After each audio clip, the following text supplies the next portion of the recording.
በዚች በአጭር ደቂቃ ውስጥ ሶሻል ሚዲያ ላይ ፖስት እንድታደርጉ ላደርጋችሁ ነው። አሁንም የምነግራችሁን ነገር በትክክል ከተረዳችሁ ሶሻል ሚዲያ ላይ ወጣችሁ ኮንተንት መስራት አሁኑኑ ትጀምራላችሁ ማለት ነው። ሊትራሊ በያዛችሁት ስልክ ተጠቅማችሁ የፊት ካሜራውንም ቢሆን ቀርጻችሁ መልቀቅ እንድትችሉ ነው ማድረጋችሁ ማለት ነው። አሁን መረዳት ያለባችሁ ነገር ሶሻል ሚዲያ ላይ ማድረግ ያለባችሁ ነገር ፐርፌክሽን አይደለም። ፐርፌክሽን ስላችሁ አብዛኛው ሶሻል ሚዲያ መጀመር የሚፈልግ ሰው የሚያስበው ነገር ፐርፌክሽንን ነው። በጣም አሪፍ የሆነ ኮንተንት፣ በጣም ለየት ያለ ስክሪፕት፣ ለየት ያለ አይዲያ፣ ለየት ባለ ሹቲንግ ስታይል፣ ለየት ባለ ኤዲቲንግ ከሁሉም ተለይቶ ብቅ ማለትን ነው የሚፈልገው። ነገር ግን እናንተ ከዜሮ ተነስታችሁ እንደዚህ የምታረጉበት ምንም አይነት ኃይል አይኖራችሁም። እንደዚህ በድንገት መጥተው አሪፍ ኮንተንት ሰርተው ኤክስፕሎድ ያደረጉ። ነገር ግን እነዛ ኮንተንት ክሬተሮች እዛ ሶሻል ሚዲያ ላይ በእርግጥ ፊታቸውን ተጠቅመው የማይሰሩ ቢሆኑም የአንዳንድ ሰዎች ኤዲተር ናቸው፣ የአንዳንድ ሰዎች ግራፊክ ዲዛይነር ናቸው፣ የአንዳንድ ሰዎች ስክሪፕት ራይተር ናቸው፣ የአንዳንድ ሰዎች ካሜራማን ናቸው። በነዛ ስራ ውስጥ በሄዱበት ጊዜ ደግሞ በጣም ከፍተኛ ልምድ አግኝተዋል። ይህንን ልምድ ተጠቅመው አሪፍ ኮንተንት ስለሰሩ ነው በመጀመሪያ በ1 በ2 በ3 በ4 በ5 በ10 ቪዲዮ ቫይራል የወጡት ማለት ነው። ነገር ግን አብዛኛው ኮንተንት ክሬሽን መጀመር የሚፈልግ ሰው ይሄ ፕሪቪሌጅ የለውም፣ ተቀጥሮ ሙያን መልመድ ማለት ነው። ስለዚህ ማድረግ ያለባችሁ ነገር ምንድነው መሰላችሁ? ኤዲቲንግንም ባችሉ፣ ካሜራ መቅረጽም ባችሉ፣ አይዲያ ማምጣትም ስክሪፕት ማድረግም ባችሉ የምትችሉት ነገር ምንድነው? ስልካችሁን አውጥታችሁ ቀርጻችሁ መፖስት ነው ማለት ነው። ይህንን ነገር በምታረጉበት ጊዜ ነው እንደነዛ ሰዎች አሪፍ ኮንተንት መስራትን የምትለማመዱት ማለት ነው። እነዛም ሰዎች ሲጀምሩ አሁን ያሉበት ደረጃ ላይ ደርሰው አይደለም የጀመሩት፣ ነገር ግን ከዜሮ ነው የጀመሩት። ልክ እንደናንተ ነው የጀመሩት።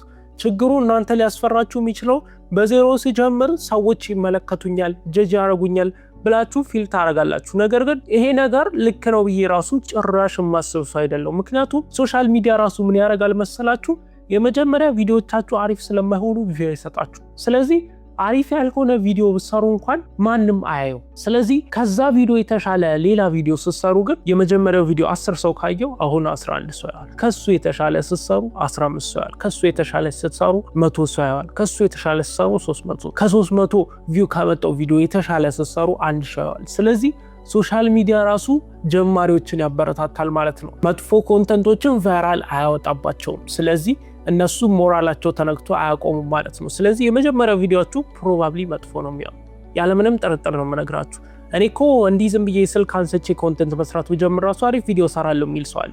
ግን ጭራሽ አሰሩም። ቀርጻችሁ አውጡ። ምን እንደምትመስሉ፣ ምን አይነት አቀራረብ እንዳላችሁ፣ ምን አይነት ኮንተንት እንዳላችሁ ጭራሽ የማትጠብቁት ሆኖ ነው የምታገኙት። አንዳንድ ሰዎች በትክክል በእርግጥ ተረዱታላችሁ የኮንተንት ክሬሽንን ሀስል፣ ይሄንን መስለን ለመቅረብ ምን ያህል ዋጋ እንደምንከፍል።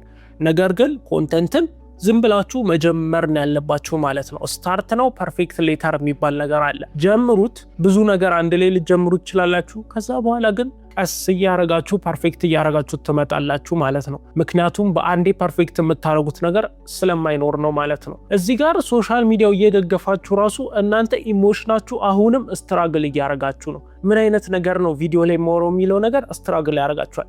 የምትወሩት ነገር ስለምታውቁት ነገር ቢሆን የተሻለ ነው፣ የሚመከር ነው። ምክንያቱም ስለማታውቁት ነገር ባታወሩ ይሻላል። ስለዚህ አሁን ስልካችሁን አውጥታችሁ በምትቀርጹበት ጊዜ ቪዲዮአችሁ ላይ መናገር ያለባችሁ ነገር ስለምታውቁት ነገር ነው። ጀስት አንድ የቤት እመቤት እኮ ልትሆን ትችላለች ስልኳን አውጥታ ለመቅረጽ የወሰነችው አሁን በዚህ ቪዲዮ ማለት ነው። ስለዚህ እሷ ስለምን ልታወራ ትችላለች? ስለ ልጅ አስተዳደግ ልታወራ ትችላለች ማለት ነው። አንድ ደግሞ መካኒክ ሊሆን ይችላል አሁን በዚህ ቪዲዮ ስልኩን አውጥቶ መቅረጽ የጀመረ ማለት ነው። ስለዚህ እሱ ስለምን ሊያወራ ይችላል? ስለሚጠግነው መኪና ቫልዩ ፕሮቫይድ የሚያደርግ መኪናው ጋር እንኳን በሄድ አሁን የተቀመጠበት ወንበር ላይ እንዳለ ልክ እንደቆመም ሊሆን ይችላል ቪዲዮ ቀርጾ መልቀቅ ነው የሚጠበቅበት። ቫልዩ ይኖረዋል። ቫልዩ ሲኖረው ሰው ተመልካች ያገኛል ማለት ነው። ስለዚህ ቫልዩ ያለው ነገር ለመስጠት ሞክሩ። በዛው ልክ ደግሞ ማንነታችሁን ከተቱበት። ማንነት የሌለው ኮንተንት ቪው አያገኝም፣ ኢንጌጅመንት አያገኝም፣ ሞኔታይዝ መደረግ አይችልም ስላችሁ ገንዘብ አያመጣም። ስለዚህ ፐርሰናሊቲያችሁን ጨምሩበት። ካሜራ እስኪኖራችሁ አትጠብቁ። ስልካችሁ በቂ ነው። ስልካችሁ ከካሜራ በላይ ነው። ካሜራ ሪዞሉሽን ሊኖረው ይችላል፣ ጥራት ሊኖረው ይችላል ማለት ነው፣ 4K ሊሆን ይችላል። ነገር ግን ስልካችሁ ኢሞሽናል ነው። ሶሻል ሚዲያ ደግሞ ከጥራት በላይ የሚፈልገው ነገር ኢሞሽን ነው። ስለዚህ እናንተ ማድረግ ያለባችሁ ነገር ፋንሲ ካሜራ ሳይሆን ፋንሲ ፐርሰናሊቲ ስጡት ለራሳችሁ። ፋንሲ ፐርሰናሊቲ ስላችሁ አሁን እንደ ሶሻል ሚዲያ ላይ የምትመለከቷቸው እንደ ፕሪንስ ሜሊቲ ሊሆን ይችላል፣ ሚስ ልዩ ሊሆን ይችላል፣ አይስቶር ሶፊ ምናምን እንዴት ሰክሰስፉል ሆኑ ብላችሁ ካሰባችሁ እነ ቤቲ 4 ኪሎ እነ ማሂ ዮንዚማ ወጭ ጉላ ያሉት ሰዎች ቲክቶክ ላይ በጣም ፌመስ ናቸው። ማስታወቂያ በከፍተኛ ደረጃ ነው የሚሰሩት። እንዴት ሊሰሩ ቻሉ ካላችሁ ሶሻል ሚዲያ ላይ ፐርሰናሊቲያቸውን በደንብ ማሳወቅ ችሏል። እያንዳንዱ የሚቀርጹት ቪዲዮ ቫልዩ ፕሮቫይድ የሚያደርግ አይደለም። እኔ አሁን ቴክ ኮንተንት ነው የምሰራው።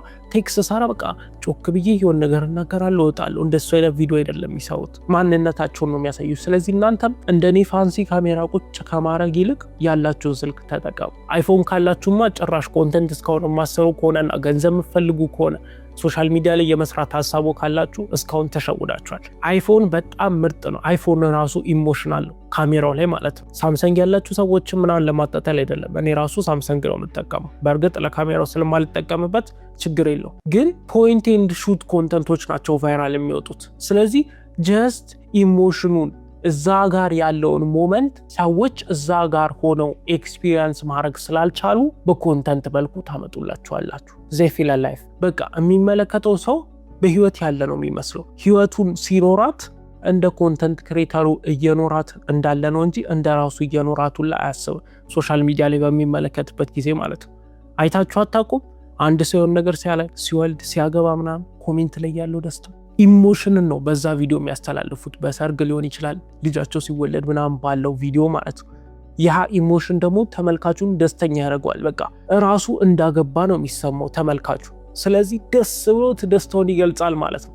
ስለዚህ ሶሻል ሚዲያ ላይ ማተር የሚያደርገው ነገር እንዲህ ሪዞሉሽን ሳይሆን ፍሬም ሬት ሳይሆን ኢሞሽንን መግለጽ መቻል ነው። በእርግጥ ካሜራ ምናምን ኢሞሽንን መግለጽ ይችላሉ። በካሜራ ኢሞሽንን መግለጽ በጣም ጽድት ያለ ፎርም ኦፍ ኤክስፕሬሽንን መግለጫ ፎርም ነው ማለት ነው። ጽድት ያለው ኤክስፕሬሽንን መግለጫ ፎርም በካሜራ መግለጽ ነው። ነገር ግን በካሜራ መግለጽ መቻል ራሱን የቻለ ስራ ነው። በካሜራ ስሜትን ማስተላለፍ የምትችሉ ሰዎች ብትሆኑ ካሜራማን ነበራችሁ ወይ ደግሞ ሲኒማቶግራፈር ወይ ዳይሬክተር ነበራችሁ፣ ከዛ በኋላ ስራ ይኖራችሁ ነበር፣ ሶሻል ሚዲያውንም አፈልጉትም ነበር።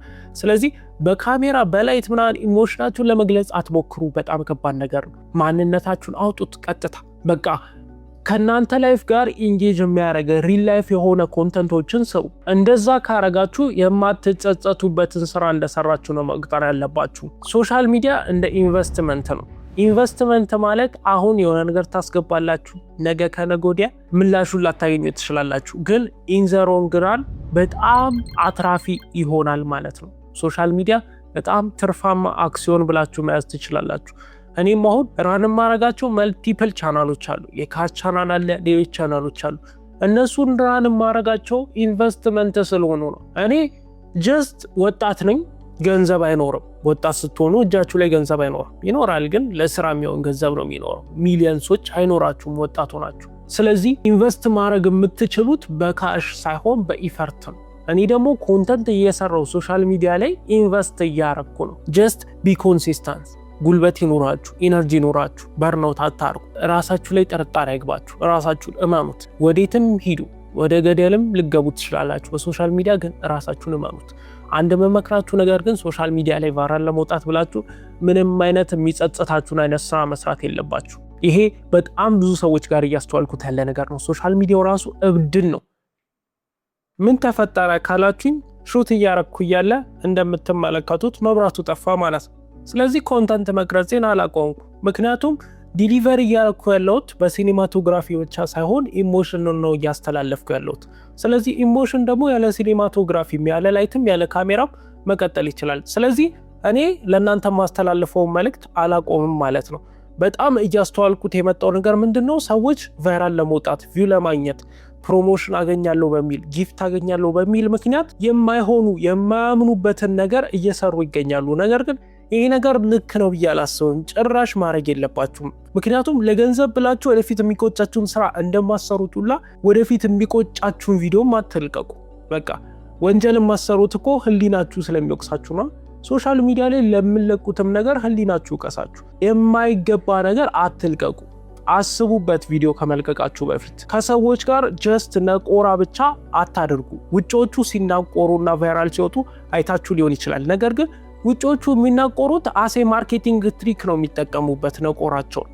ስለዚህ ማርኬቲንግ እየሰሩ ነው። እኛ ግን ከሰው ጋር የሆነ ሪፕላይ ስንደራረግ ምናምን የምንደራረገው እንደ ማርኬቲንግ ሳይሆን እንደ ጸብ ነው። ስለዚህ ጸብ መሆን የለበትም። በእርግጥ ጸብ ራሱ ኢሞሽንን ስለሚያስተላልፍ ፌመስ እንድትሆኑ ማርኬት እንድታረጉ ራሳችሁን ይጠቅማችኋል። ግን ማድረግ የለባችሁም። የሚጸጽታችሁን ነገር ሶሻል ሚዲያ ላይ አትስሩ። ይህንን ነው ምላችሁ። በተጨማሪም ግን ኢሞሽንን ዲሊቨር ከማድረግ ወደኋላ የሚያደርጋችሁ ምንም አይነት ነገር መኖር የለበት። ሁሌ ኢሞሽንን ዲሊቨር አርጉ። የምትናገሩት ነገር ላይ ስሜት ሊኖረው ይገባል። አንዳንድ ኮንተንቶች የኔን ኮንተንት ጨምሮ ከባድ የሚሆነዋል ኢሞሽንን ለማስተላለፍ። ግን ሁሌም ኮንተንታችሁ ላይ ኢሞሽን ከመስጠት ወደኋላ አትበሉ። ወደኋላ ካላችሁ ቪዋችሁ ወደኋላ ነው የሚሄደው። ስለዚህ ሁሌ ኢሞሽንን በቫሊዩ ጋር አያይዛችሁ መስራት መቻል አለባችሁ ማለት ነው። እንደዛ በምትሰሩበት ጊዜ አይታችሁ ማታቁትን ስላችሁ እስከዛሬ ያላያችሁትን አይነት ተመልካች ነው የምታገኙት። እነዛ ተመልካቾች ደግሞ ማስታወቂያ ያመጣላችኋል። ያ ማስታወቂያ ደግሞ ህይወታችሁን ነው የሚቀይረው ማለት ነው። ስለዚህ ይህንን ነገር መረዳት አለባችሁ። ኢሞሽንን ኮንተንታችሁን ኮንሲስታንትሊ መስራት መቻል አለባችሁ ማለት ነው። ምንም ነገር ሊያግዳችሁ አይገባም። አታቁሙ፣ ስሩ። መብራት ሲጠፋ ኮንተንት ሰራ ነበር። ድሮ መብራት ይጠፋ ነበርና መብራት ሲጠፋ አንድ ሳምንት መብራት አልነበረም ነው እንጂ አንድ ሳምንት ሙሉ ግን እዛ ስቱዲዮ መብራት የለም ብዬ ኮንተንትን አላቆምኩ። እዚሁ መስታወት ጋር እየመጣው ያኔ በስልክ ነበረ። ነገር ግን እነዛ ቪዲዮዎች በላይት ከተቀረጹት ቪዲዮዎች በላይ ቪው ነበራቸው። 200,000 ምናምን ቪው ነበራቸው እያንዳንዱ። 7 ቀን የጠፋው ብያቸዋለሁ፣ በየቀኑ ለቃለው ብያቸዋለሁ። ስለዚህ 7 ቪዲዮ ቫይራል ወጥቷል ማለት ነው። ምክንያቱም ኮንሲስታንሲን ስለጠበቅኩ ኢሞሽንን ስላጋራው ነው ማለት ነው። ስለዚህ ፋንሲ ነገሮች እስኪሟሉ ሳትጠብቁ ኮንሲስታንት ሆናችሁ ቫልዩ ፕሮቫይድ ማድረግ ከቻላችሁ በደንብ ታድጋላችሁ ማለት ነው። የዚህ ቪዲዮ ዓላማ ደግሞ ይሄ ነው። እናንተ ሶሻል ሚዲያ ላይ ስልካችሁን አውጥታችሁ መቅረጽ እንድትጨምሩና እንድታድጉ ማድረግ ነው ማለት ነው። እኔን ለማታውቁኝ ቅዱስ ጎሳ ይባላለሁ። ዩቲዩብ ላይ ኮንተንት ክሬሽን ነው ማስተምረው። ቲክቶክ ላይ ደግሞ ቴክ ኮንተንት ሰራለሁ። በተጨማሪም ደግሞ የካር ሪቪው ቻናል ራን አረጋለሁ ማለት ነው። እንደ ፉል ታይም ኮንተንት ክሬተር ልታስቡ እንችላላችሁ። ሌሎች ስራዎችንም እሰራለሁ። ስለዚህ ለእናንተ ኮንተንት ክሬሽንን ራሴ እየሰራው ራሴ ካገኘሁት ልምድ አስተምራችኋለሁ ማለት ነው። ስለዚህ የዚህ አሪፍ የኮንተንት ክሬሽን 7400 ሰብስክራይበር ያለው የኮንተንት ክሬሽን ኮሚኒቲ አባል መሆን ትችላላችሁ። ሰብስክራይብ ማድረግ እንዳረሱ ማለት ነው። ይህ ቪዲዮ ብዙ የተለፋበት ስለሆነ ለብዙ ሰው እንዲደርስ ሼር፣ ላይክ፣ ሰብስክራይብ ማድረግ እንዳረሱ። በቀጣይ አሪፍ የኮንተንት ክሬሽን ቪዲዮ ሰርቼ እስከምንገናኝ ድረስ በሰላም ቆዩ።